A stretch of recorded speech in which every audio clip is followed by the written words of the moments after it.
Isang patay nang bumangga ang sinasakyang truck sa concrete barrier sa Baguio City.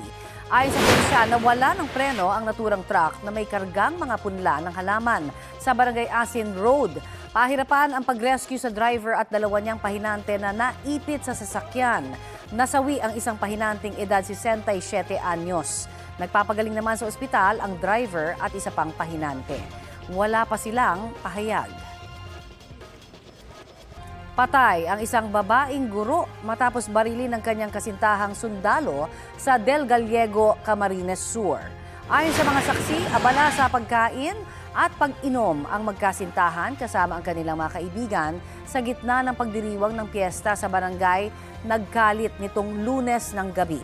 Maya-maya, biglang kinaladkad ng suspect ang nobya palabas ng plaza. Nagselos daw kasi ang lalaki nang may ibang lalaking gustong isayaw ang kanyang nobya. Unang binaril ng suspect ang isang barangay tanod na umawat sa kanya. Ilang beses pang nagpaputok ng baril ang suspect hanggang bumagsak ang biktima.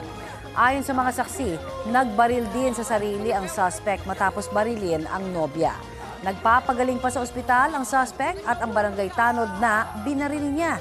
Nahaharap sa reklamong murder at physical injury ang suspect na walang pahayag. Tumanggi namang humarap sa kamera ang mga kaanak ng biktima.